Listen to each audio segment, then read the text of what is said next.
ඔන්න එකෝමත් එක කාලෙක ලස්සන වනාන්තරයක් ළඟ පිහිටි කුඩා ගමක ඊසා කියලා කරුණාවන්ත ගෑනු ළමයෙක් ජීවත් වුණා. ඉතින් මේ ඊසා එයාගේ අම්මා එක්ක මේ ගෙදර ජීවත් වුණේ ගොඩාක් අගහිගකම් මැද්දේ. අම්මේ කන්න මුකුත් නැති එකට දුක් වෙන්න එපා. මම කැලේට ගිහින් බෙර ටිකක් හොයාගෙන එන්න. සමහර විට හතු හම්බෙන්නත් පුළුවන්. අනේ පරිස්සමින් මගේ දුවේ. ඉතින් කූඩෙකුත් අරගෙන ගෙදරින් පිටත් වුණ ඊසා වනාන්තරයට ඇතුල් වුණත් ඇයට බෙරිගෙඩියක්වත් හතු ටිකක්වත් දකින්න ලැබුණේ නැහැ. අනේ මගේ අම්මට හොඳටම බඩගිනි ඇත්තේ. මට යාට කන්න දෙන්න දෙයක් තිබුණා නම්. ඉතින් ඊසා මෙහෙම කියනකොටම එක පාරට කැලේ ඇතුලෙන් පාසි වලින් හදපු සලුවක් ඇඳගත්ත මහලු කාන්තාවක් ඊසා ඉදිරියෙන් මතුවුණා. දරුවෝ ඔයාට කරුණාවන්ත හදවතක් තියෙනවා. මේ බඳුන ගන්න. ඈ බඳුනා? ඔව් මේක නිකම්ම බඳුනක් නෙවෙයි. මේ වාදනයේට උයන්ඩ බන්දේසිය උයන්ඩ කිව්වාම නිකම්ම උණු කැඳ හැදෙනවා.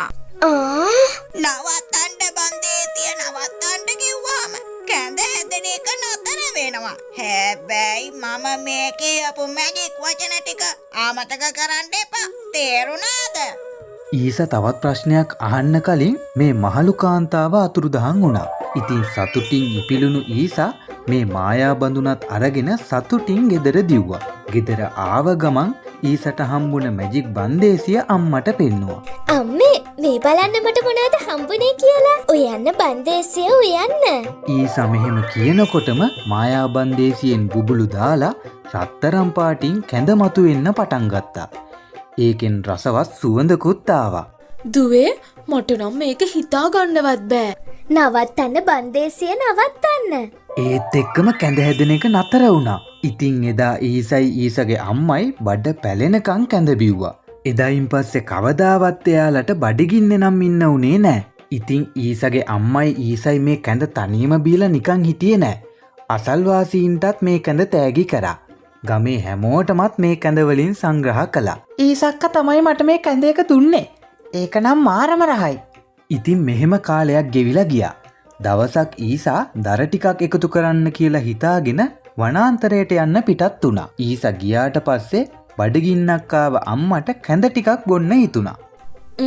මට හරියට මැජික් වචන ටික මතකත් නෑ. කමක් නෑ. උත්සාහ කරලා බලමු. උයන්න බන්දේසිය උයන්න. ඊසගේ අම්මා මෙහෙම කිව්වට පස්සේ වෙනදා විදිහටම මැජික් බන්දේසියෙන් කැඳ මතුවෙන්න පටන් ගත්තා. හැබැයි මේක නතර කරන මැජික් වචන ටික අම්මට මතක තිබුණේ නෑ. දැන් ඇති බන්දේසිය.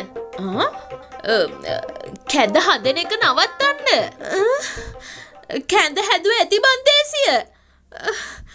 ඊසගේ අම්මා හරියට මැජික් වචන ටික කිව්වේ නැති නිසා කැඳ භාජනයේ පිරීලා ඉතිරිලා යන්න පටන් ගත්තා. අම්මා මොන වචන කිව්වත් මේක නතර වුණේ නෑ.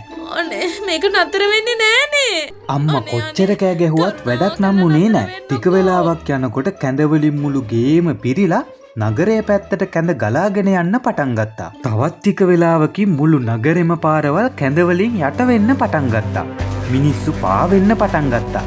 වෙළඳ සැල්වලට කැඳ පිරෙන්න පටන් ගත්තා. ටික වෙලාවකින් මිනිස්සු භාජනවලට බැහැලා වීදි දිගේ බෝට්ටු පදින්න පටන් ගත්තා. මේ බව දැනගත්ත ඊසා පුළුවන් තරම් ඉක්මනට ගෙදර දුවගෙන ඇවි ඉක්මනටම නවත්තන්න බන්දේසිය නවත්තන්න කියලා කෑ ගැහුවා. මේක කිව්ව ගමම්ම බන්දේසියෙන් කැඳ හැදෙන එක නතර වුණා. ඒත් එක්කම කැඳ වලින් නගරේ යට වෙන එකත් නතර වුණා. අනේ දෙවියනේ ඔබට ස්තුතිවන්ත වෙන්න ඕනේ. නගරේ ජනතාව හැමෝම වීදිවලට බැහැලා ඔල්වරසන් දෙන්න පටන් ගත්තා. ඊසා අපේ නගරේ කැඳ වලින් බේරගත්තා කියලා නගරේ අය හැමෝම සතුටු වුණා. අපි බේරුණාට මේ ඉතුරුණ කැඳවලට මොකද කරන්නේ? ඉතින් ඔවුන් කැඳ වලින් කේක් හැදුවා.